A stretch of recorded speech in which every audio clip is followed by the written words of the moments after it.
Well, it's like a movie when they're like marker. Oh yeah, I get it. I mean, it's Just gives me an idea of when I get to go in my ear. You're just like, I did it in front of me. sure. I got a big head, man. What is up, everyone? Welcome to another episode of the Shorty Show, where it gets as random as, did you know, in the state of Kentucky, you can get arrested for carrying a ice cream cone in your back pocket. Really? Yeah, you know that? An ice cream cone? Yeah, an ice cream cone. What about a popsicle? I'm pretty sure that counts. You know? Ooh. Do you know why, right? What law does that? Back in the day, they used to steal horses. Yeah. But they would attract them with the sugar from the ice cream cone. Oh wow. And the horse would be like, "Ooh, ice cream!" And it was, a place where they could reach to grab Yeah. and eat. And so the horse would follow that person, and a person just got a new horse. And that law is still in place. There you go. So random fact of the day. It was also a law in, I think, Alabama and Georgia, but that's gone now. But Kentucky, now they stick with their rules. But another episode with my co-host, What's up, guys? Justin Hong and Biaggio Ali Walsh. Thanks for having me. Yeah. Thanks for having me. You don't have a nickname. It's weird that I'm used to announcing a nickname. I mean, the Ali thing obviously is like not a nickname. It's your name, but it's also like the highlight of it. But you never thought of a nickname?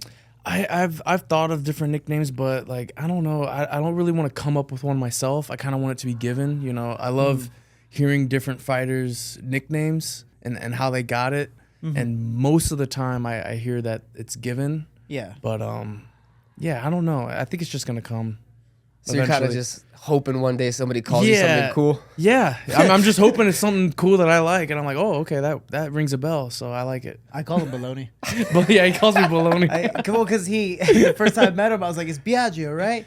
He's like, yeah, not Bellagio, not this, not that. I was like, dude, I'm just going to call you Baloney because I can't fucking remember. Because I get Bellagio all the time, like the hotel. Yeah. I'm like, there's no L's in the name, so how do you come up with Biaggio? Yeah, It sounds alike though. Yeah, so it's the normal thing because you're like, oh, Bellagio. You never really hear Biaggio. Yeah. You know, it's like hearing like just one of those different names, or when they spell Brian differently, it's like Brian, Bryan. Yeah. What's Brian Searcher's name? It's like Brahe. I don't fucking know. So it's like, yeah, Baloney. So I just stick with that. Where'd you even get Biaggio from? I was named after my great grandfather on my dad's side. He lived in Sicily, and his name was spelt with one G, but I was named after him. Yeah. Do you have a fighter nickname? No. The 0-1. Just Justin the 0-1 Hong. that works. Huh? Yeah. I got my nickname not because I'm short, so go fuck yourselves, but that definitely does help. Fun fact, you know how back in the day, I mean, you guys are normal height, so it's different. But back in the day, if you were short, they would give you like a steroid shot to get taller, to like activate your hormones. Is that like in the spine or something? I have no fucking clue. Yeah. I never took it, Yeah. and my friend took it. Now he's 5'9", and I'm pissed. Anyways, I didn't take it because I would like the nickname Shorty, so I was afraid if I was average height, I couldn't use my father's nickname. So that's actually why my nickname is Shorty. His name is Shorty G, and so I was named Lil Shorty G naturally as like a junior. Yeah. So That's cool. So I love hearing the different stories. It's not like, oh, this, because I think the first name we talked about it last week, the first nickname I thought of was the Pitbull, because I liked Andre Arlovski. I was like, that's fucking awesome. And I only grew up with like fighter Pitbulls too, so I'm like, the Pitbull. Yeah. You know how sad it's got to be jealous of somebody that's 5'9"? Well, pleasure having you on. Thanks for having me. Yeah. Thank you guys. Go fuck yourself. Go fuck yourself. We're doing this episode by ourselves. Justin, you gotta go. You're fired. Fuck. Do you know how to edit videos? No, you know what's crazy? Actually, yes. I studied film in college, and I was using like we used what's it called? Adobe, or it was Premiere Pro? Premiere Pro. It was Premiere Pro. We used to use that. Yep. And Nico was using like Final Cut Express when he was a kid. Really? So like, yeah, film was like a thing that me and my brother loved. So he's older than you, right? No, I'm older by close to 2 years. Oh shit. So he's got the beard though, so he looks a lot older. I can't grow a beard. Who started their pro career first? Nico. He did. Nico did. And when did he start? He started, I think his first pro fight was right after COVID, I think 2021. And I didn't have my first pro fight till this year, February. And what made you wait so long compared to your brother? I was just busy playing football. You know, I played football in high school, and played a little bit in college, but didn't really play. Like, it was like special teams. I never really got an opportunity to play as running back, which I wanted. And football just wasn't working out. They didn't love it anymore. I kept thinking, like, why am I doing this? I never wanted to go pro in football, which is kind of weird because usually when you get to college, like, most guys want to go. That's the goal. Yeah, like, the goal is to go pro. But I never really had it in my heart to want to go pro in football. And, I was just focused on football. And then it was after football, then I started training. And then I started liking it. I'm like, oh, I like this. You know what? Maybe one amateur fight. And then, you know what? Screw it. I only have one life. So obviously, because of the name, why didn't you follow your brother into boxing? Did you want to be different, or you're like, oh, dude, I like wrestling, I like grappling, this is my realm? I just like the idea that there's multiple like martial arts that could play a part in a fight. Like, the wrestling, the grappling, the judo, kickboxing, boxing, like so many different things can play a part in MMA, and I was just attracted to that. It was almost like a glorified street fight. Yeah. Now, with you and your brother, is it like a peaceful like competition between each other? Like, not. I don't really feel any competition between us. He's very supportive of me. I'm very supportive of him. He likes MMA too. I like boxing. I mean, me and Nico, we grew up watching boxing, so like that was all we knew growing up. And I don't really feel that like competitiveness though. Now, how hard is it when, for example, for him, I think more because he's gone into boxing, which the name Ali, one of the greatest of all time to do it, is, are you naturally overshadowed by it? You know? Oh, of course. Yeah. I mean, it's always been something, even when I was playing football, it was always something that like I was always compared to. And that'll never go away. Yeah. Like, even when I keep, fighting and progressing in my career, I'm always gonna live in the shadow of my grandfather. But I could just be me and have my own path, and that's what I'm trying to do. Didn't he do an MMA fight? He did like a cross platform fight. Yeah. Like, I know he fought a wrestler in 1976, I think. Fun fact, if you didn't know. Yeah, I didn't know that. No. Yeah, 1976. He did like a cross fight with a wrestler, so it was a boxer versus the wrestler. So in a way, you could kind of say he was like a pioneer for like MMA how the first UFC was, where it was like Bloodsport, where it's like, we got this Muay Thai fighter versus the kickboxer, boxer versus the wrestler, and that one monkey style fighter, and then all this other stuff. Yeah, so he did that in the 70s. So yeah, it's kind of cool. I was thinking about it a couple of days ago when I was like, oh, cool, I'm going to interview you, stuff like that. I'm pretty sure most of your interviews are like, oh, hey, Biaggio, blah, blah. Let's talk about Ali. And let's talk about, your childhood with Ali and all that stuff. And it's like, that must kind of suck at the same time. Like, obviously, it's honorable. It's great to have that. But it's like, I'm kind of also my own person, man. Like, this would be nice. Of course. Like, dude, I love my grandfather. I love talking about him. I love talking about the memories we had. I mean, to me, like, he was a superhero my whole life. So, like, I love and enjoy talking about it. But at the same time, too, like, I'm my own person, like, I'd like to talk about my favorite movies, my favorite genres of music, like, certain things about me that people can learn, It's like you're invincible and your father's Omni-Man. Like, automatically, like, this is what people are going to make you live up to. And this is like, dude, but I'm still kind of my own thing. Yeah, I'm still like my own person, so... Yeah, that's something that I'm gonna just have to face my whole career, but I don't care. Like, but it's also helped you in a way. Yes, like, in many ways. That was your second pro fight in PFL, right? Yes. Yep. Dude, and that's the coolest and craziest thing ever, to where you see an amateur on a professional card being highlighted. Yeah. Usually it's like, okay, cool, like, we have this guy, but obviously they're using your name, but you're living up to it. Yeah. Like, you look at the last fight, like, you knocked the guy out in, what was it, a minute, 2 minutes? Yeah, it was like close to a minute, yeah. And how'd you feel after that fight? Pizza. Just food. Is that what you crave? Like, what's the thing that you crave after a fight? Food, man. I love food. Like, even if you go on my Instagram, like, the only thing I have on, like, you have like the highlights under, the only thing I have is food. So food is the main thing that I crave. Like, during fight week, I watch like a lot of mukbang videos on YouTube, or like the ASMR food eating videos. Just people. I watch people eat food when I'm just struggling and starving. So, and I don't know why I do it. No, my brother does it too. I watch because I really crave like cold drinks because I'm usually just more dehydrated than anything. Like I don't even care about food. I watch people making smoothies and like ice creams at home. Like, dude, I think it's so many concepts. Tune into that too because that's usually all I it's do. food, but like smoothies or like cold drinks, that sounds appetizing. Especially during the cut, right? Yeah, like this sounds nice. Do you ever get that flip like after? So for example, when I'm cutting weight, I'm like, all I want is fruit. And then once I know I can eat anything else, I'm like, really dude, want it. fuck that fruit, Yeah. and I just want everything else. Yep. It's like that post nut clarity. Yeah. And it's like, oh my god, never mind. I'm so sorry. This is definitely a one-time thing. My apologies. My apologies. No, you've never had that? No, it's That was funny. just me? Like All right, my once bad. you can eat and drink whatever you want, like after you make weight and stuff, it's like, oh, I don't know. It's weird because you want it when you can't have it. Now you can have it, and it's like not as attractive. And what's next for you?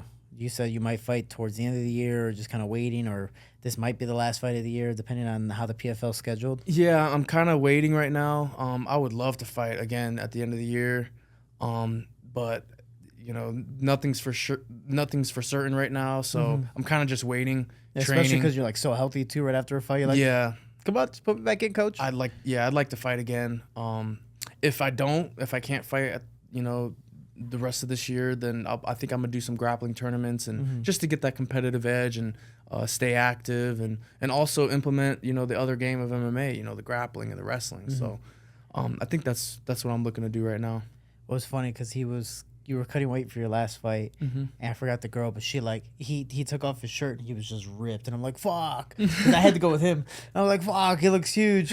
Oh, we're wrestling? No, I got this. And everyone's like, at wrestling practice. yeah, and everyone's like, oh, dude, Shorty, you get fucked up. I was like, no, he looks great. He definitely wanted the physique battle. He was so ripped. I was like, not gonna lie, I'm kind of gonna enjoy this. And then I took him down. I was like, you see it, but everyone was looking away. I was like, fuck, god damn it. But no, it is MMA, especially. It's a super technical thing where you might be better on the feet, but cool. If I take you down, it's a whole different sport. Absolutely. If I can't take you down, oh shit, like what am I gonna do? But then I can still close my eyes and throw one lucky punch, or I'm not saying lucky, but the whole Leon Edwards, Kamaru Usman, like fuck it, let me throw a head kick and ends it all. Yeah, that's the thing about MMA too, is like there's so many different ways to lose and win. Like I always like to think that MMA has this endless void of possibilities. Like when I think it was Joaquin Buckley when he did that like spinning kick. I mean, guys who have fought for 20 years have never seen anything like that. What was the guy? Because the guy who got spinning kicked signed with the PFL and he then won $1 million. Yeah, that's right. Think about that too. Is that like you could be the meme of a fight, which sucks, the highlight of the fight, and still be successful, and then still be successful. Yes. Yeah. It's like, where's my moment? God damn it. Yeah, but but that's true. Like, I don't know, where you get spinning kicked and everyone's like, oh, we're never going to let this go. And it's like, I don't give a fuck. I just won $1 million. Dude. Yeah, I'm a millionaire now. Like, who cares? I appreciate it, though. Thank you. You know, keep watching me on TV eating Cheetos. What's his name? Definitely not being able to pronounce that. Oh, my goodness. That's Impa. Yeah. Well, how do you say the last name, though? I'm not sure how to say his last name. I met him in Florida, man. He was such a cool guy. Oh, no, he's super nice. Cool, yeah. Super nice. And most really of the, I personally think most of the fighters are super humble. I think Joe Rogan has a quote. It's like, most people who want to fight don't know how to fight. Yeah. And most people who do fight or know how to fight don't want to fight. Because they know the consequences that come with it or know what they can put on someone. Yeah. Or Mike Tyson was just like, dude, I never feared about me getting hurt in a fight. I feared what I might do to my opponent. Yeah. Like, that's the craziest thing. Yeah. I think. But that's just me. It's true, though. It's true. It's, yeah. How many fights did you have as amateur? I had 7. And did you at all, like, dabble in boxing at all? No, not at all. No, you're just like, I didn't even start training till 2020. Like, I'm still a baby in the game, you know? Like, there's so much to learn. I'm going to have a few more years. A few more years of just hurrah today. But, like, it's so cool because, like, you know, being able to go with guys like you, like, and picking your brain, too, like, it's just, I learned so much. Keep it coming. I'm still green and I'm still learning. And, I only started training in 2020 and, you know, being at a gym like Extreme Couture, you know, you're around so many high-level guys, and I just take advantage of that, man. I just pick people's brains and try to learn different techniques, and, you know, I ask you all the time. So, I'm happy I'm in the position that I'm in right now. Dude, he was sparring with Daniel Sohuber the other day, and I went to spar with Lazy after. And I came in, and it's supposed to be the last sparring day, but you guys were just throwing haymakers we were and banging. going, and I was just like, oh shit, like this pay-per-view rounds. Yeah, literally before the actual sparring day for everyone else, we all just started watching them because it ended up being a real fight. Yeah, you know, and that's the best thing possible because you're going with a guy who is so high level. Is Daniel undefeated or undefeated at least? He's lost once. 15-1. He's lost once. So it's like you have a guy who has a resume, and you're only now 2-0 as a professional. Like that's great experience, and be able to not just withstand it, but push through and push him back as well during your moments. It's like that's an amazing thing. Again, like just being able to work with guys like that, like it's I'm super blessed and grateful to be at the gym that I'm at and around the teammates that I have. And yeah, like as soon as Eric texted me and was like, yo, like Danny wants to get 3 rounds in with you, you know, because he's fighting in a couple weeks. I was like, dude, I'd be honored, man. Like I get to learn, like and I've learned so much. So yeah, man, it was awesome. And you guys are going at it like a real fight. I was like, oh shit, this is like.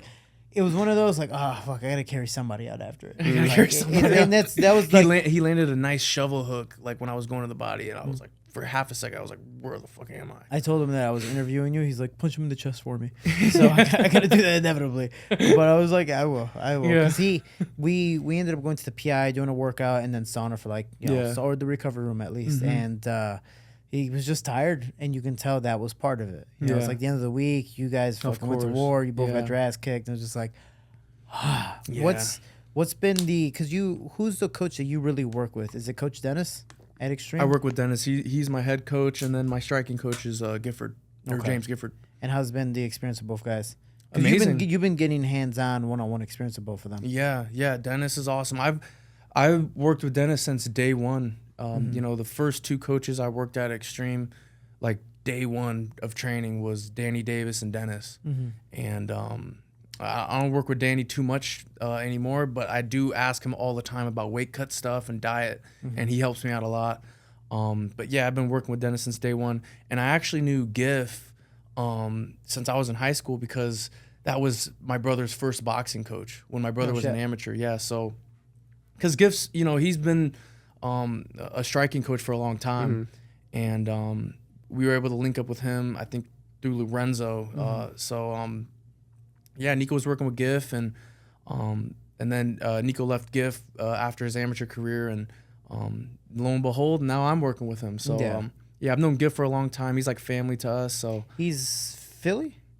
No, he's from Boston. Boston. Yeah, he's a Boston guy. I don't know why I thought he was a Philly guy. Yeah, those accents are so confusing to me. Unless you say Boston, you know, it's Boston. Boston coffee.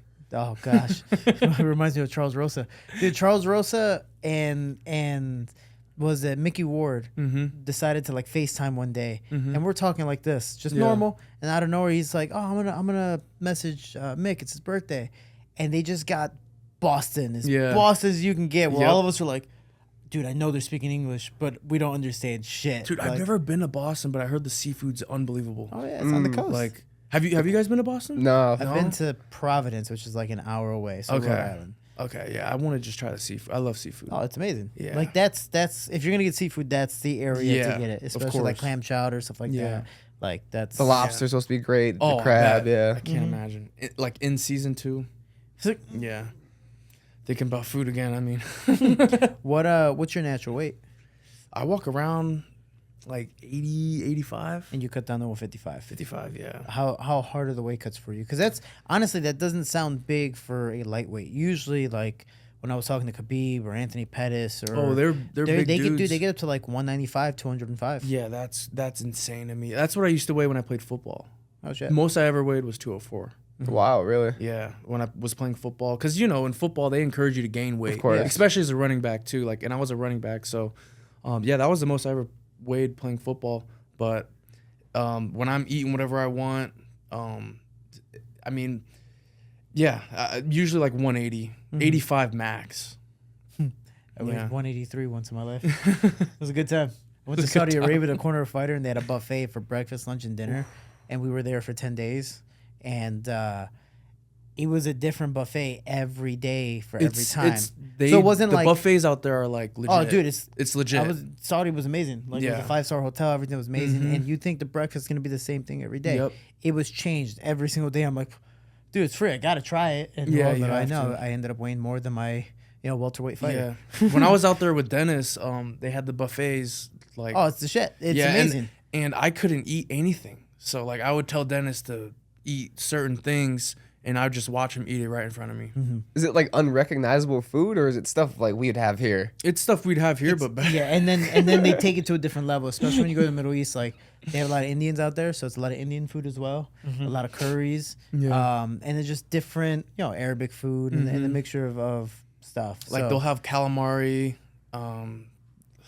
Just everything, dude. this is like we started. Oh, so they have Like we gotta do it like lobster, ASMR. crab, They're like- gonna have calamari. Yeah. Fried calamari. It's gonna be crunchy, Yeah. but soft in the center. Whatever sauce you want. Yeah, dude, it's amazing, dude. It really is good. It's crazy. It really is good, and like, there's always someone there to help you. Like, so if you need something, like, no, don't get up, we'll get it for you. And you're like, Yep. this is fucking awesome. Yeah. Like, The hospitality is like it makes you second to feel. none. It makes you feel important. yeah. It really does. So if you ever want to go to the Middle East, let's go. I'm down. Yeah. It's really nice. It's really nice.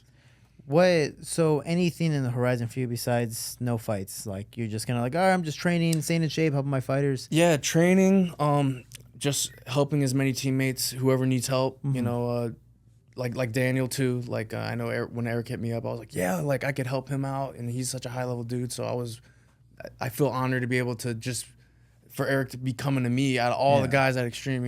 Like you're a good look. He's a good guy, man. Yeah, so just helping out my teammates, and just getting better.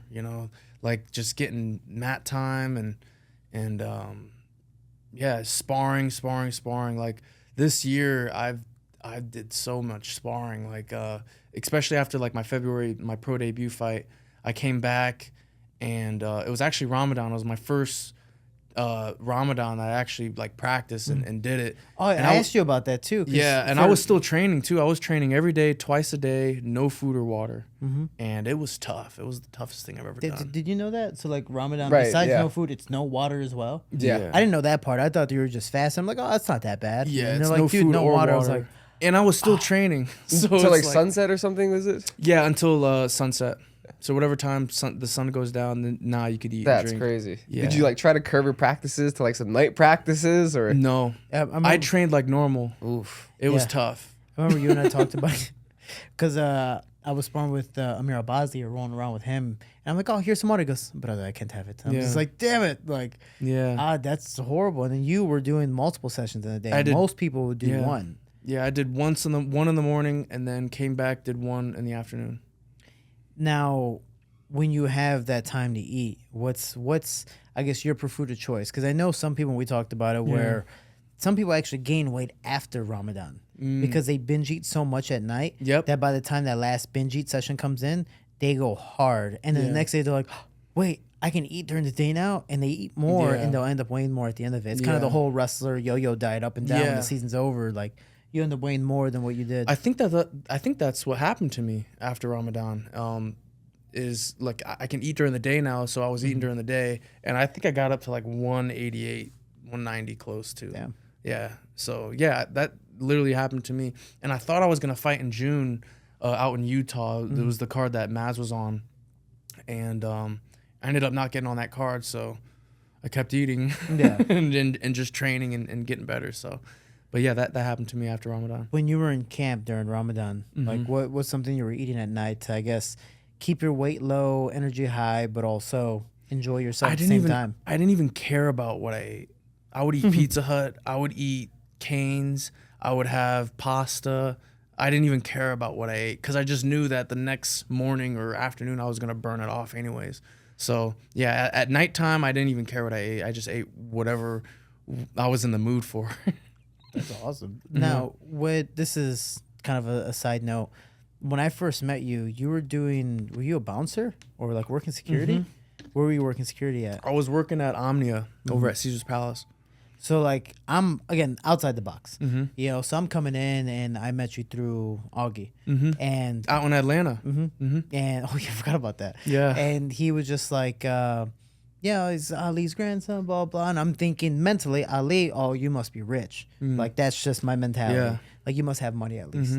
And then he's like, oh, no, I got to go work a job. I was like, what? He's like, yeah, I got to go work security. I was like, damn, he didn't give you shit. He gave you this big ass shadow and then nothing else. He didn't give you shit. I've had that my whole life though. Like everyone, if they found out who I was related to, it was either, oh, he's super rich, or oh, he could fight. So like in my childhood, it was, you know, kids would ask me like, oh, like let's put on gloves, let's fight, let's spar or something. And yeah, I always got into stuff like that. But they also thought that I was rich, and yeah, not at all. I mean, my dad owned a restaurant out in Chicago when we lived there, and his business partner had, this is all like personal stuff. Yeah, but his business, putting it out there. Yeah. So his business partner had like stolen a lot of money from him, and we lost our house, we lost, you know, the cars, we lost everything. Yeah. So my dad packed up everything that we had left in a U-Haul and drove from Chicago to Vegas to just kind of restart in life. That's like a day and a quarter. Yeah. Drive. Yeah. No, literally. So and I was so young, I didn't really know what was going on. I just remember leaving the house and leaving Chicago and not understanding why. But yeah, like my dad had $2,000 to his name, moved to Vegas. We lived in like these small apartments kind of by Green Valley Ranch. And my dad didn't have a car or anything, so like my mom would try to help out too, and yeah, he just kind of like worked his ass off and to give me and my brother a good childhood, and they did. And yeah, it was a struggle. My grandfather's wife, Lonnie, she helped us go to Gorman because we couldn't afford Gorman. You know, Gorman, Bishop Gorman is a lot more expensive than UNLV, so like she kind of helped us with that. How'd she get that put together for you guys? Just the tuition was just expensive, and like my dad was really close to her at the time, and you know, he talked to her like, hey, like the kids, you know, the school, because the education here in Vegas is not that good. It's horrible. So and Gorman's a great school, you know, it's a college preparatory school, right? But it's like $15,000 a year, right? It's like $60,000 a year. 60? Yeah, it's a lot. I know. It's a lot. So like we couldn't afford that. So like, you know, my dad was, you know, asking her like, you know, the kids, it's a great school, you know, Biaggio wants to try football again, and she was like, yeah, you know, because school is always very important in my family. So, you know, we were blessed to be able to kind of have that taken care of. But you know, once my grandfather died, like snip, the tuition was gone, and we kind of cut ties with her. I don't know how, like, I don't know what happened, but yeah, so like then my parents had to work extra again to kind of get us through Gorman, and yeah, but nobody knows this stuff. They always assume, you know, Ali's grandson, oh, you're rich. But yeah, no, I had to work many jobs. Like I had to work at Adidas. I was driving for like a real estate team, or for a real estate company. Like I would drive this big like Mercedes van, and I'd pick up like a team of real estate agents and clients, and just drive them all around Vegas to look at houses. Is it bad that I thought you were like, oh, I picked up a group of Mexicans to work at some of the houses that we were trying to flip? I was like, oh, I get it. Vámonos! Come on! I was like, oh, so that's how you know Lazy Boy and Danny. Okay, yeah, that's making sure. But yeah, you know, I've worked many jobs. I'm a normal guy. Yeah. You know? Well, the funny thing is, like, it didn't help the case when I first met you. Like, really got to meet you. Like, I saw you at the gym, but like, I really met you in Atlanta, where you was fighting for the PFL as an amateur still, right? And I don't know where I'm training with Amber Leibrock, and we're in the back. And fucking Flavor Flav walks in. Flav. And I'm like, this dude just called him Flav like it was normal. Dude, Flavor Flav walks in. I'm like, what the fuck? I was like, hey, so what's up, man? And I don't know if he showed. Did I show you the photo that I was wearing a big clock when I was a freshman? You never showed me. No, I took a photo of him with them because when I was a kid, his show was Flavor of Love. Was huge. Right. You know, I used to watch that when I was a kid too. And degenerates. And dude, oh come on, yeah, what was it, VH1? Come on, it was good. And he pops up. I was like, dude, I'm not gonna lie to you, like, I'm a huge fan of you because one, I wanted to date that many women, and two, my girlfriend at the time made me a Flavor Flav clock. Yeah. And so I had this big purple clock, and me just like. You know? That's so funny. And so I show him a picture. He's like, that's awesome. And I was like, dude, this is so cool being able to talk to you. He goes, yeah, I'm Biaggio's, was it Godfather? Godfather. And I'm just like, man, fuck this guy. You know, like, it's like, fuck. I didn't know this, Dude, I gotta tell you how I met Flav. So I gotta tell you, so we were moving all over the place in Vegas, mostly in Green Valley, but then we moved a little, kind of not too far from here, just because it was a little closer to Gorman. Mm-hmm. And when we were buying the house, the homeowner was like, yeah, we have a celebrity that lives in the neighborhood, Flavor Flav. And I looked at my mom like, Flavor Flav? Like, because I used to watch Flavor of Love. Yeah. Like, I used to watch that with my mom when I was in like first grade. So That's like, a random show to I'm watch like, with your no mom, way. but you know, whatever. Right? So yeah, one time, like, we were moving in, and me and Nico are chilling in the garage, and I just see this guy, like, on, like, you know, those little, like, the Razor scooters that kids ride. I see this guy just riding on it, and he's wearing a do-rag, and he has a blunt in his mouth. And I look at Nico, I'm like, is that Flavor Flav? And he's just riding down the street. I still have a picture of it. I want to find this photo. I'm telling you. Dude, I was like, what the hell? And then later on, we ended up, us three, me, you, and your brother, took a photo with John, John Jones. And I know John from Albuquerque. That's right, yeah. Him and I are good friends. We used to fuck around all the time. And then he's just like, oh, what's up, the Ali's, blah, blah, blah. And just hugs him. And we all took a group photo. Yeah, that was an awesome experience. But I was just like, huh, this is cool. I'm not going to lie, I was a little starstruck, too, because, like, I was watching him growing up. John Jones, or Yeah, John Jones. Like, and he was so nice too. So like, John's when you one look of up the to somebody and then you meet them most and then they're humble really people. cool and nice, it's like, whoa, like he's cool, you know. Like he legit is a good guy. Obviously in the cage and He whatever is, you yeah. see outside life, it is what it is. But that's just who he is, man. Yeah. He's genuinely Well, a even humble outside person. the cage, he's cool, right? It's kind of Yeah, just Yeah, the we were drinking, outside the right? cage, Is that yeah. the only time he kind of turns up? Pretty much. The drinking, he and has the- a great time. drinking you know? and the drugs, He has right? a good time, yeah. I mean, because honestly, let's hear me out. Hear me out. If you have that many followers, that much money, and that much fame to where you know you can get away with shit and not be in trouble, I'd probably do it too. Like realistically, like yes, we have a moral code and stuff like that. But if you get in trouble and you go, wait, I'm not, there's no consequences? Yeah. You know, let me dabble in a little bit more. Yeah. Wait, I could still get away with this shit? Let me just see Yeah. how far I can go. You know? So it's the whole him, Kanye West, Conor McGregor, all these big time celebrities that it's like, oh, these people shouldn't be like that. It's like, yeah, but we're also kind of stuck by a rule set. Yeah. You know, it's like we don't have that name, we don't have that money, we Yeah. can't get away with certain shit. And people probably point it out more because it's not maybe in our typical nature.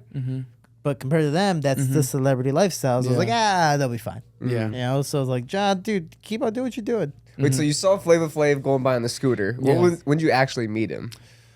I'm trying to remember if we met him that day or not, but we ended up, because we were neighbors. Like, he lived down the street. Right, but how do you go from neighbor to Godfather?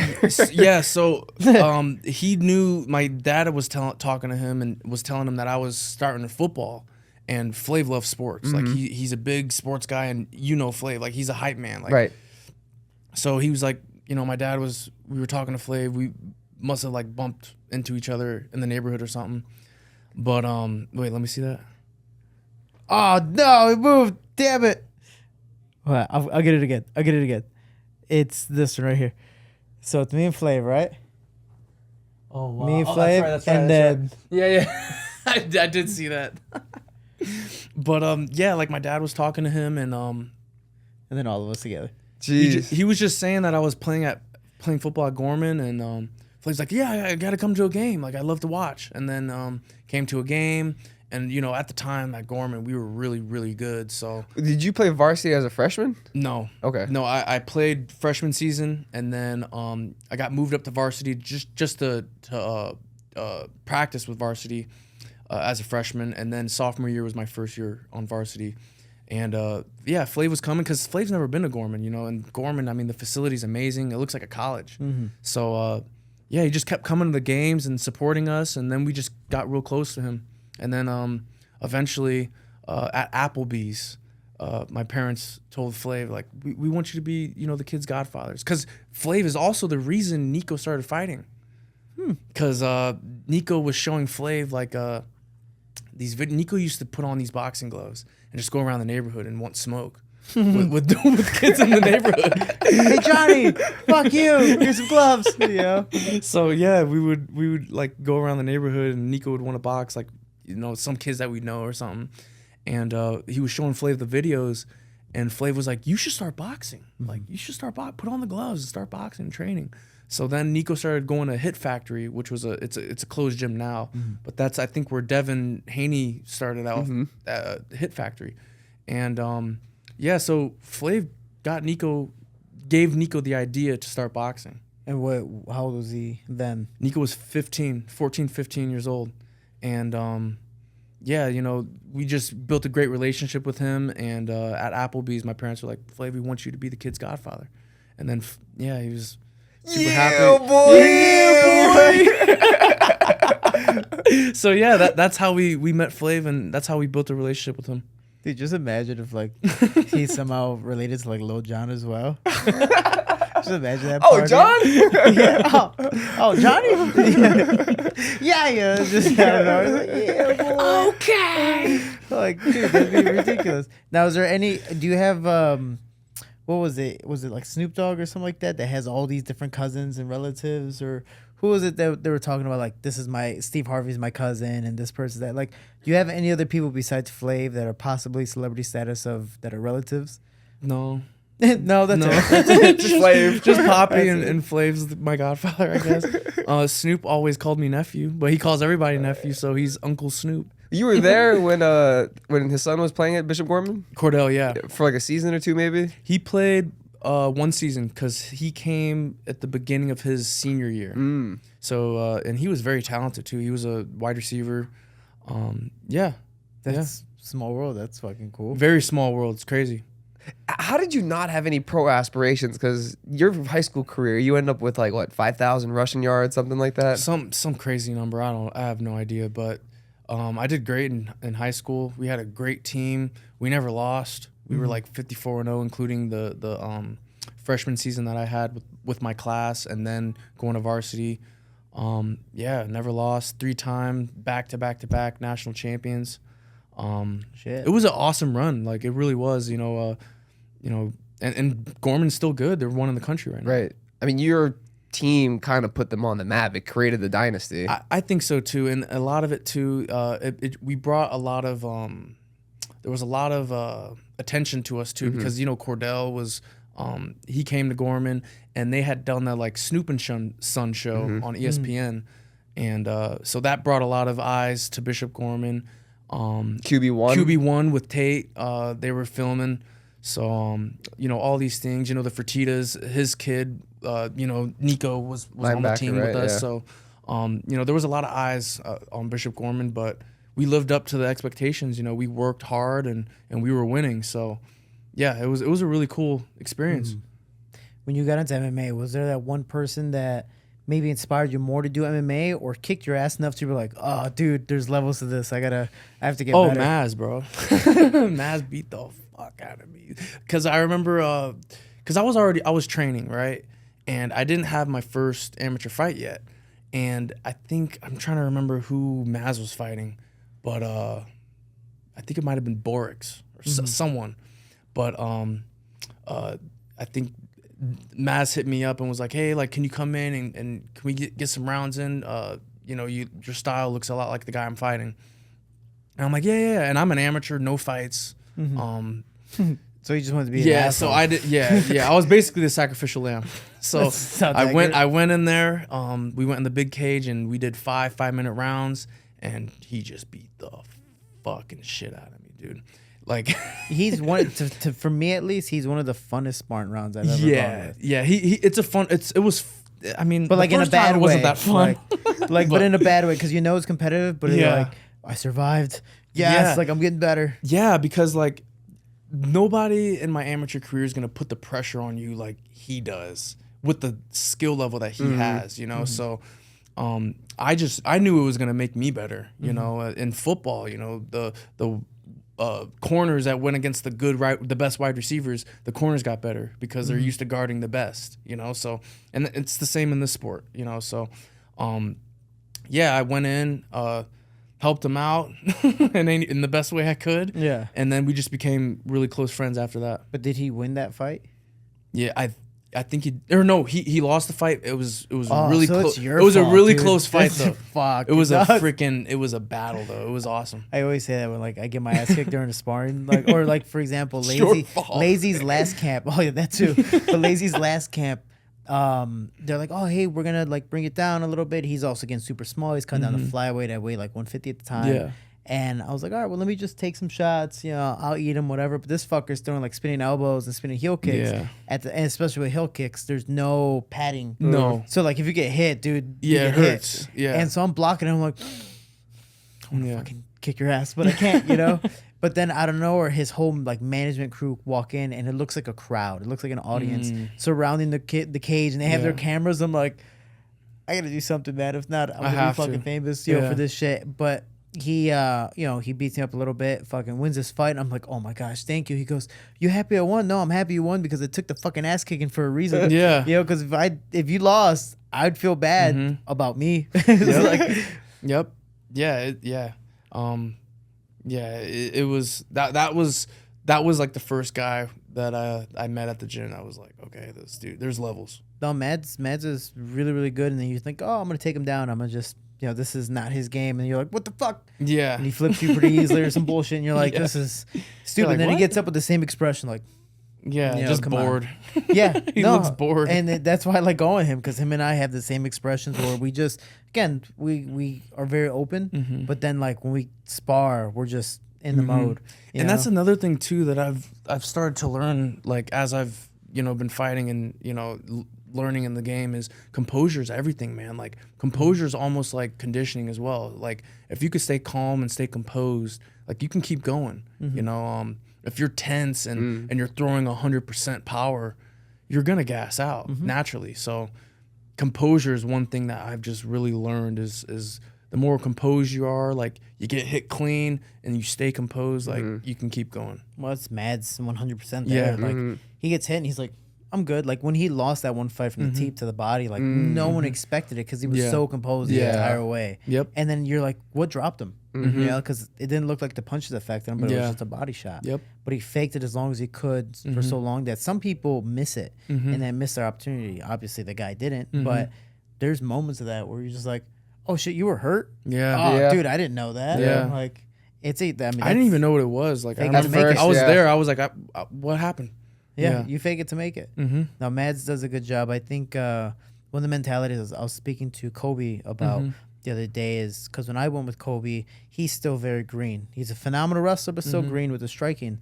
And I'm like, dude, come on, like, wake up, like, turn on. I need something. And he just never let go. I'm like, what's up? He goes, I think I have too much respect for you, so that I know what you can do. So I hold myself back subconsciously. I was like, you have to be like Patchy. Yeah. Patchy's that type of guy where like he respects everyone, he knows it's cool, but he only wants to go with the better people on purpose. Yeah. Because he knows if I don't go, not as hard as I should, but respectfully as hard as I should, then I'm 100% gonna let what you do best get at me, and I'm gonna lose. Yeah. And his mentality is like, again, I have to speak to him personally about it, but like his mentality is like, I'm trying to like change my kid's life, or I'm trying to change my family's life, or I'm doing this for other people and to better myself as well. Like he just fucking.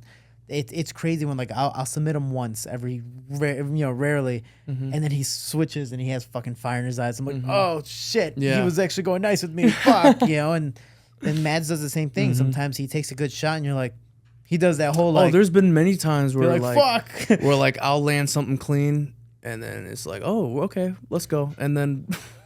Now we're just fighting. Well, I'm getting my ass. I was about to say it's like sparring with a Mexican. That's usually how it goes. Anytime I spar Lazy or any other Mexican, Hawaiian, and sometimes the Japanese are the same, and I'm very stereotypical with that. Those three groups don't give a fuck. Like they're just like, oh okay.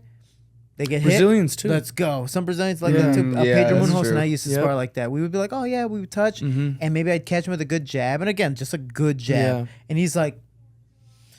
Oh god! You're like, God damn it! Here we go. And we there was no movement. It was just talking about robots until one head fucking popped up. Yep. That's just the worst fucking. Have you ever had any bad sparring days? Camilo, Juan, he dropped me with a knee pretty bad once, and I was like puking. Oh god. Yeah, the knees, and that's another thing too. Is like you might have like some knee pads on, but like you still feel that, man. Well, most of the knee pads, so science for some of the people out there, not even science, it's just basic shit to me, is most people wear the volleyball or wrestler knee pads, which cover your knee, Mm-hmm. but you use them for volleyball and wrestling. So what do? You're on your knees. So they block the bottom part. So when you bend your knee, they go down. Yeah. So if I go to hit you, most of the time I'm hitting you with the top part of my Yeah. knee. And so most people wear these little thin pads or whatever. So you're getting hit most of the time. So that's why I always recommend like the combat sports or the ones that go from here all the way to here. Yeah. And I got lucky is one day Patchy was still wearing those. Yeah. And this is before he knocked out Rafian Stopped with that knee. The fucking camera guys there for Bellator, filming. And I'm like, yeah, I'll spar with him. And it was a bad day in the office for me. And I took a too far of a shot. And he just threw his knee up, but I fucking dove right into it. I don't remember getting hit. I just remember like being on my butt and going like, oh shit, and moving. And he's like, oh dude, you okay? I was like, that fucking hurt. I'm good. All right, let's go. Yep. But blood was gushing out of my nose, and he technically like flash KO'd me for like 3 seconds. And then I look over and I'm like, fuck, the camera's like this. Damn it. Just in your face. Yeah, and I had a title fight coming up too. I was like, hey Patrick, could you tell them not to put that, please? Yeah. Like, You know Premiere Pro? yeah. Can you Premiere Pro, please? Final cut. Anything? Dude, the same thing happened to me with Julian once, and dude, like it felt like my head just went 180 degrees, and I was looking at the ceiling. It was crazy. I have this one film and I fucking hate it. Like I love him, but I hate him at the same time. Is T.J. Dillashaw and Dwayne Ludwig. There's one film of us at the training lab in Anaheim, California, where I was literally like my first or second week back. I'm like, yeah, whatever. I'm just gonna train, and they literally have no cameras there. They never say film. Nothing's allowed. But Dwayne's always like with his phone for TJ and giving his are all title fights. I'm like, whatever. But there's one little clip they just decided to like edit and put out, and it's him kicking my leg, and I do like a spin, then he punches me, and I fall. I'm like, fuck, no. No. But it looks like he kicks my ass, and I'm like, no one watches the rest of the film. Yeah. He still won that round. Fuck. Like it's like, God damn it. And everyone, this was in 2018, and people were like, damn, dude, you got your ass kicked. Like that was like 7 years ago. That was Go fuck 5 yourself. seconds. Yeah. So I'm like, That's so funny. Yeah. it's the worst shit. I'm like, man, go fuck yourselves. Yeah. It is what it is. Yeah. Yeah, there was one because I went and helped Maz in Utah for his fight when he fought Clay, and the PFL came because usually during fight week, they come with the camera crew, they want to film behind the scenes stuff, and there was a moment where we're going like it's rock'em sock'em, and I remember right after that I was like, I hope they post that. I hope they post that. Did they post it? They did. Oh yeah. I was gonna say, I think I saw that. They did, yeah. But yeah, it's moments like that I just appreciate. Like it's so much like fun, and yeah, it's dope. Just feeling like I have a community and I have friends and teammates where we could just beat the crap out of each other and then sit here and talk and eat food. Yeah. Where the fuck's the food? wait, this man wants pizza, and apparently he fucking loves Pizza Hut. I haven't had Pizza Hut in years, but all right. Do you remember when Pizza Hut used to be the shit? I loved Pizza Hut at one I point. still love it, dude. You gotta get back on the let train. it go. Bro. Yeah, let it go. Let it go. When they had like the It's stuffed okay. crust, like the poppables. Those are so good. And Wing Street too, like the boneless wings. Ooh, they had a honey barbecue at one point. Yeah, the honey. Smacking. I still get those. Pizza Yeah. Hut, we're looking for a sponsorship. Yeah. So if you want us Hit to us have up. some pizza while we do the show, that'd be great. Yeah, that'd be great. Cheese bread. Yeah, we're trying to cheesy bread. What was it? I've never liked Papa John's. No Papa John. I've Nah, never. I had never- Papa I never really John's. liked it I either. don't like the dough. Like Me too. I never really liked Papa John's. what's that one? There's one pizzeria, Home Run Inn. You ever had Home Run Inn I've in never had Chicago? It's the same No. thing. Like, it's the dough. It Yeah. just tastes like frozen pizza to me. When I was there, we had deep dish. Okay, now, I all right, love all right. deep So dish. you're technically from Chicago. Mm-hmm. Okay, Chicago and Chicago. Chicago. What's your favorite deep dish? Mm, There's a lot. There's decently a lot. There's a lot on Gino's East, Giordano's, Illuminati's, Pequod's, and the list goes on. I think Giordano's is my favorite. Really? I love Giordano's. Wow. I really do. But then again, like there's a couple that you just mentioned I haven't tried. Okay, So my options are still open. so Illuminati's is good, smaller. Yeah. All right. I think the ingredients are better, but not as like big and saucy as cheesy Yeah. as Giordano. So it's Yeah. like the give and take. Yeah. That one can go back and forth. Also, they're also like the Burger King to where Giordano's and McDonald's. Like like one's bigger. Yep. But then like one's a staple. They have a Giordano's here. Like Yeah. that's how much of a staple they are. Yeah. Illuminati's good, but different type. Yeah. Pequod's is a shit. Like Pequod's, but it's also called like it's not technically called a deep dish, but it's still a deep dish. It's like the pan pizza, but it's you're cooking the same shit. Yeah. But they call it a pan pizza. Damn. But Pequod's is the shit. Pequod's, And I went there, I was like, oh no, this one. Because mine would go Giordano's last for me, it's Illuminati's, and then Pequod's. But Pequod's, it's easy. Okay. So Okay, I'm gonna have to check them out next time. Pequod's. I wish you told me this, man, like a week ago. yeah, you were in Chicago. I was just there. Ask me. I literally had a friend who was like, hey, I'm in Chicago. I was like, I'm not there, should've. but dude, let me know if you want to see some sites or food places, and I'll send you places. You might be in the hood, but you might get robbed, but it'll be worth it. A lot of my family like lived in like Roseland, Inglewood kind of area. So oh shit, so like about Mount Carmel and by Super South. Yeah, like Halsted, 69. Dude, that's Halsted a ghetto neighborhood. It's really bad. Actually, Curtis Blades is from there, around the neighborhood. Yeah, it's bad. And what's crazy too is like, because I was talking to one of my uncles, like the crime's getting worse, man. And it's kids with guns. It's just the law. Like I guess like cops can't pursue you now on foot or in cars. Yeah, I forgot like, what the law. What's up with that? I forgot what the new bill is, but pretty much like if you rob someone, if you do certain things that would technically get you arrested and jailed, they can't grab you. Like they can put like an order out on you, maybe a warrant for your arrest. But they can't basically grab you. slap an ankle monitor on you. Yeah. For like house arrest, and then say, okay, you got court in 2 months, and then yeah, it's basically the prisons are too full, and then also like we're jailing too many people. Yeah, and it's like we're just gonna let these guys go. Yeah, it's like. And I guess they got like these alarms within the communities. I forgot what it's called, like sharpshooter or something like that. I don't know. But like when shootings go off, it alarms the cops. Oh yeah, they have it on like their surveillance now. So like it's a decibel reader. Yeah, so, something like that. Yeah. So whenever they can tell when a gunshot goes off, they'll send units directly so there. Apparently the mayor said that after the election or the convention or something, they're going to take those away in September. Which is, I think, stupid because it's the only way that the cops are able to know that shootings are going on. The bad thing is there's always fireworks or shootings. Yeah. Or just random. Dude, I went there for the 4th in high school once, and it was funny. Like, I kept hearing pops, and I'm looking up, and there's no fireworks. I'm like... You just see a guy laying on the floor? Run! I'm like, what? I'm like, Dad, are those guns, Dad? And he's like, yeah, dude, take off that red shirt. Yeah. I'm like, yeah. No, dude, you're not wrong. It's legit. Dude. Like, it's summer in Chicago, right? Summer in like, Chicago, we'll dude. see, like, so my dad was a gang leader. His colors are purple and black. There's a red and black, yellow, black, and they keep on, keep on going. Obviously, it's like Bloods yellow and black's Crips, like it's like Latin folks and Kings, people right? and all. Yeah. Yeah. Latin Kings are gold. Okay, that's right. So gold and black, and it just gets very specific. So I remember one day after my fight, I was kind of a jackass for this. So I brought someone upon myself before the purple hair. Was when my dad died, I decided to put an homage of him on my banner. But I was like, oh man, what can resemble him? The only thing I could think of was him as a skeleton because he's dead. And then, but put like the purple colors on him. And I was like, oh, he loved wearing the top hat because that was also. So my dad's gang was the Harrison Gents.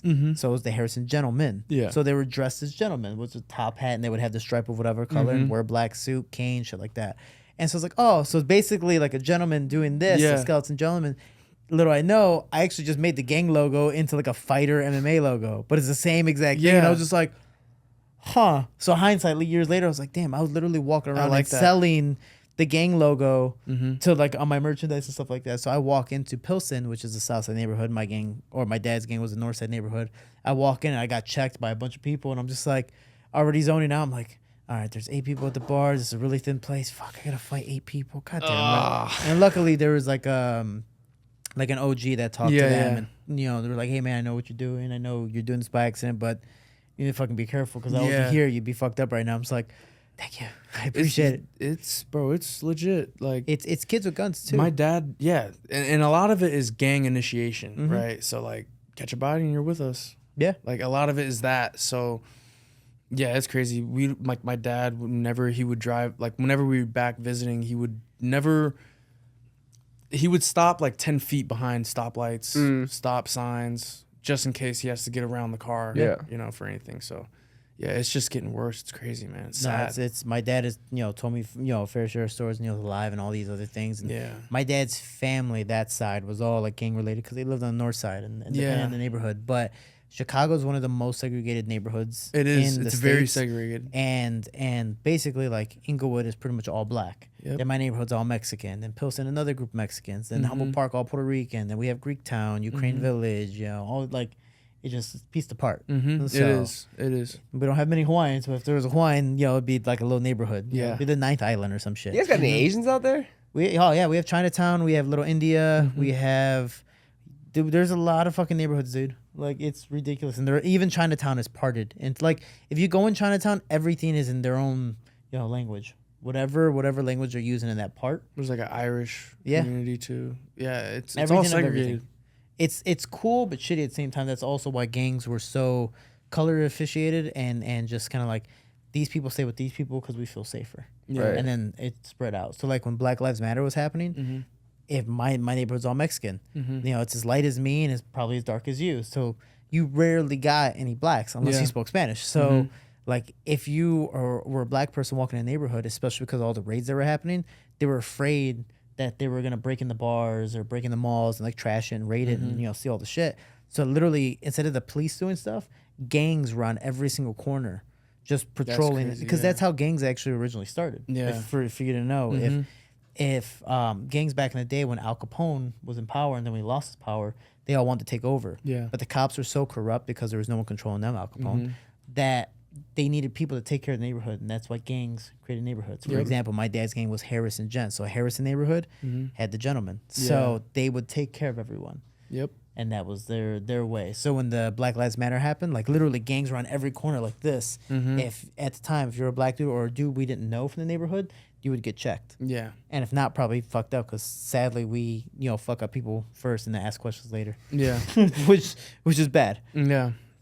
It's like Gotham City. You know, actually, that's what it's I a consider. legit Gotham City. Thank you, somebody. That's actually what I consider Chicago as Gotham Yeah. City. Yeah. Because it's beautiful, and and they filmed Batman there. But then They two, did. like it is Gotham City because at night almost any. I mean, even during the day, but at night anything can happen. We don't go. Yeah, like my my aunt parked like a couple blocks away, and we were in the city. She parked a couple blocks away, and we were thinking about moving her car, and it was like 12:15 a.m. We're like, nah. Like there's certain times you can't go outside. Like living in Vegas, I've never been cautious of being outside at night. Like I've Or just gotten like Roberto's at 2 a.m. Yeah, or just like good old Roberto's. Yeah. Or just like I think the only thing I've I guess that's happened here is like just homeless people coming up to me and you're like, Yeah. fuck. You know, like I got to Yeah. deal with this right now. You Yeah. know, but that's about because they're not homeless. They're just like all crackheads or some shit. Yeah. You know? Yeah, Crashed out. Chicago, it's like at a certain time, it's like you shouldn't really like walk a couple blocks. And that's the best. Because there's a lot of gangways too. Yeah. So like alleyways, and you never know, dude. good times. Good times. Good times. It's like I miss home. I can't wait to move back. Miss home. Yeah. That's one thing. My aunt used to live in front of a corner that was. You ever seen like Jay and Silent Bob? Yeah. Or like Jay and Silent Clerks, Bob, yeah. where they're in front of the store. Mhm. So she lived on top of the store, and so we would just look down on the second floor, and it was just like in a sense a drug dealer like corner. So there was always drugs being sold. They're like women fucking going in cars or random shootouts. So we would just be in front eating popsicles or Just whatever from watching. downstairs. Like, Yeah. this is fucking awesome. We don't have to watch TV. Like, we'll just watch it outside. Oh, somebody's getting shot. Head down, guys. Like, it was a good Yeah. time. It was a good time. That's crazy. Like, I don't like the drama for me, but I like watching the drama. Yeah. That's also why I like Flavor of Love. You know? So I don't want the drama in my life, but Yeah. I'll definitely watch it. I feel Yeah, bad you for don't- that guy, you don't want but someone to shit on you know, your just rug. put a You can little, watch put a Band-Aid on it, you'll be fine. Yeah. Dude, that's what happened when I went to Cuernavaca. When I went to Mexico to visit my family, Mm-hmm. everyone, Mike was talking about the cartels, and Lazy was like, "Oh, I don't want you to hang out with these people." And I was like, "Dude, it's my family." He goes, "Okay, just making sure, you know, I don't want Yeah. you going with a group of people." And we were sitting at a restaurant. My family was taking me out. It was around like Father's Day, I believe. And I don't know, or it was one of those like almost garages where it's the restaurant and it's a garage door that Yeah. closes the place down. Yeah. So the garage door's open. We're eating with the last people there, and it's like maybe 9, 10 p.m. And all you hear is like driving away. Yeah. And we're just like, what the fuck? You know, we go out and we just see some dude literally a block away, fucking laying on the floor, bleeding out. And you just see two guys in scooters drive away. And it was like a cartel hit. Yeah. Like, And my uncle's like, oh, they got another one. Like normal, like nothing, because it Yeah. happens all the fucking All the time. time. And it's the same thing in Chicago. Yeah. 4th of July, when I was a senior, funny story is we went The to 4th you ever, is dangerous, You ever been to the dude. Taste of Chicago? The hot dog place? No, Taste of Chicago, where they do like all the food vendors. Oh, no. in I Millennium haven't been Park. there. It's Nope. it's amazing. It's one of like Ludacris talks about in the song, traveling all over the world. Like Taste Chicago's a shit because they just sample all the food. Yeah. And expensive as fuck, but they sample all the food. And we went one day, and I went with my friend, and it's a bunch of us, but I went with her. And we go and we're walking towards the fountain, the big, I can't remember the fountain's name, but we walk towards the fountain. All you see is one dude turn around. He's like, run, they're shooting. All you hear is, so everyone turns around and runs in a stampede. One of the friends that we were with, we're like, where the fuck is he? Like, we can't find him. And then we took off, and then they stopped shooting. You see the cops come in. They stopped the problem, whatever was causing it. And then we're all like, okay, well, let's walk back that way. Let's walk back to the direction where we're going to go, which was the fountain. And we start walking back, and we see Angel getting up from the floor. He's like, fuck, they trampled on me. I slipped, and everyone just ran me over. I was like, oh, dude, glad you're okay. And then all you see is that dude again, run, they're shooting again. And everyone just started running. He got fucking trampled out again. Oh and I was like, my let's go. And I gosh. grabbed my friend, and we went. Yeah, that's crazy. So the bad 4th thing of is, July, of course, too. the bad thing is every single holiday there's a shooting. In Mexico? Multiple No, shootings. in Oh, Chicago. Chicago, I'm sorry. Yeah. Every single holiday Like- there's a shooting. Yeah. I think it was 33 people got shot this last 4th of July, and I think 11 of them died. Yeah. And one That's of them, ridiculous, and one of them dude. was a 4-year-old. Chicago, get better. Fuck. So yeah, as much as I love the city and the hood life and this and that, it's like, And a lot of it's like what's it called? Crossfire. Yeah. Especially with the kids. it's so. This is a bad comparison about Mexico compared to here.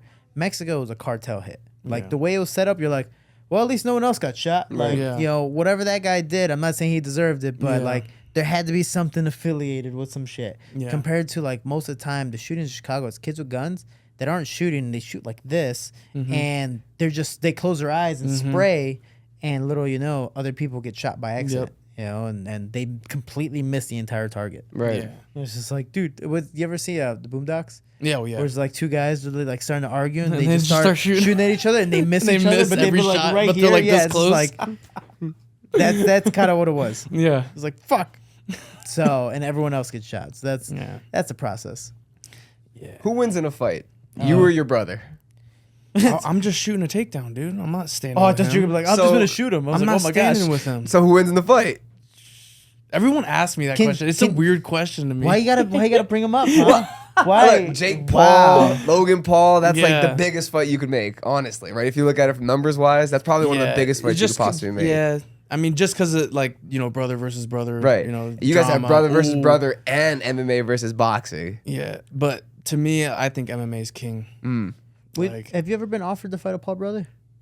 I think because of the celebrity status you have, obviously Jake, him as Jake well. had, I think Both he still called very me out or green. something. Me and my brother out multiple times. But I'm always like, dude, like, aren't you like Why? fat? Like, aren't you he's like big as yeah? fuck Aren't right you now. like 2 something? Yeah, I fight at 55, bro. I'm not gaining He's 60 pounds to fight you. big as fuck right Yeah. now. Did you see him fight Mike Perry? Oh He's, yeah, like, I did. Juicy, dude. Like Yeah. he was Yeah, he was thick. thick, bro. He was a thick boy. Yeah. What you guys cook pig over there in Hawaii, right? What did that have to do with anything? I was like, he was He's in a Puerto big, Rico. he was a big boy. Oh, he's making lechon then. He's a big lechon. He's a big pig. Yeah. Yeah. Yeah. Then we all know those steroids, right? Right? Dude, that's called hard work and dedication. I don't know what the fuck you're talking about. Or the Saudi Arabia buffets. I don't know. Saudi Arabia I get buffet. it. I know that one from experience. I was Yeah. yoked. It was amazing. Yeah. So how'd you like being here? How'd you like being here? Dude, this was awesome. Yeah, this is amazing. I'm glad to be back and just talk about. I love just having conversation. You know, like it's not like a like I like podcasts. It's so different than an interview. Interviews is like question answer, question answer, question answer. Podcasts So- is just we talk. So you, what do you think about your next fight? Are you ready to fight? Are you nervous? I'm What do you think always about gonna your be opponent? nervous. That- Yeah, I don't even know when I'm gonna fight again, but I know I'm for sure gonna be nervous and. Do you have an idea of the level of competition it gets up to? Because, I mean, you're in a weird position, like you said, being Yeah. just starting your pro career with the Yeah. organization. Yeah, I like to look at it as a marathon, not a sprint.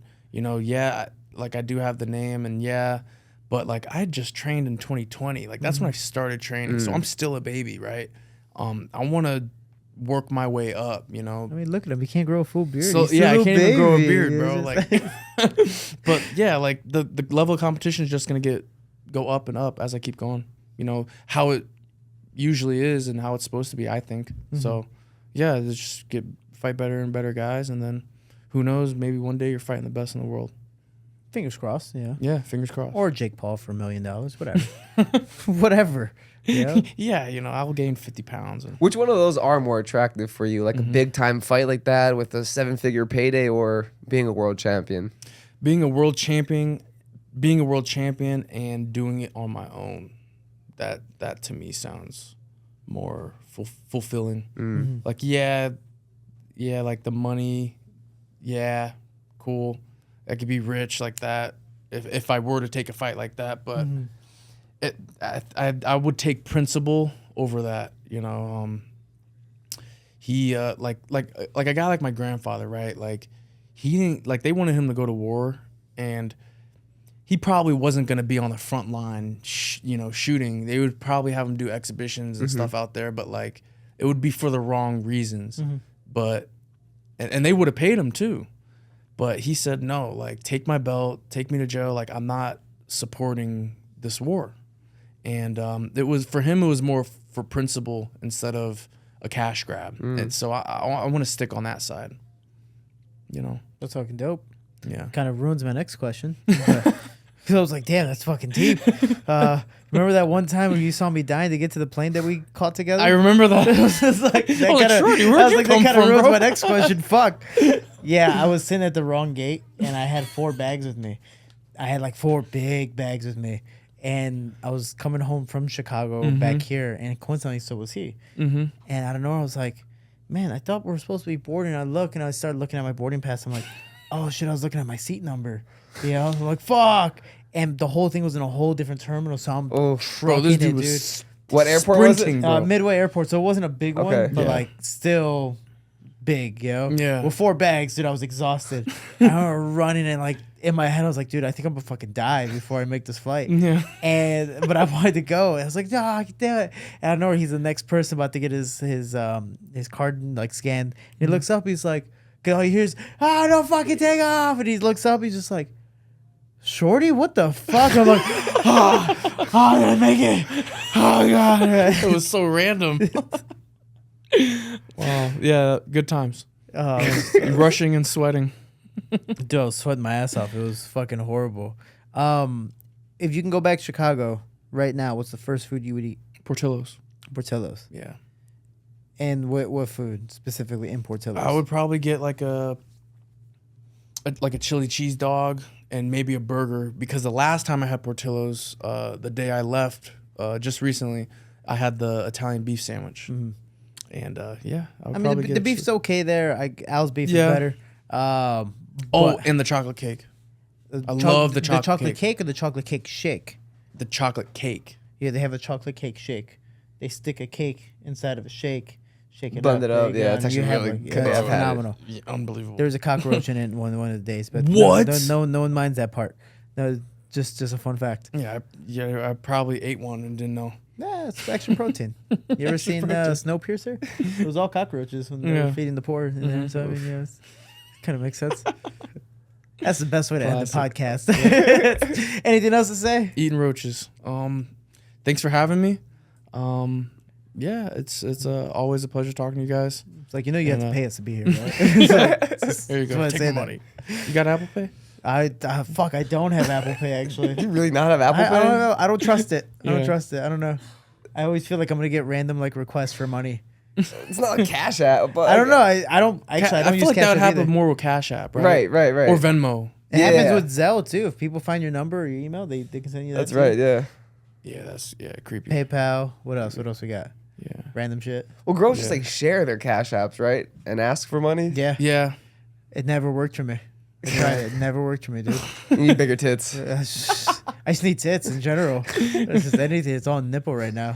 Nice looking nipples. I think I got nice nipples. Yeah. Or That BBL. You look good with the BBL. I BBL as in like a big butt. Eat some Pizza Hut. Yeah. you might Dude, get I some- got a big butt naturally. It's just not like I can fit in one seat. But you need a shelf. You know what I mean? Yeah. Rest a cup on it. A shelf. Glass of milk. You know, can we do that? This is like, I'm pretty sure that I'm telling you, I got a nice butt. I got a nice butt. I'm not even gonna lie. I don't know how to end this, but yeah. Yeah. Nice ass. Thank you. Subscribe to see his ass in the next episode. I do have an OnlyFans. I appreciate everybody. I hope you enjoyed the Shorty Show. Baloney Walsh, Biaggio Ali Walsh, Justin Hong, Shorty Torres. I appreciate you guys. We're out.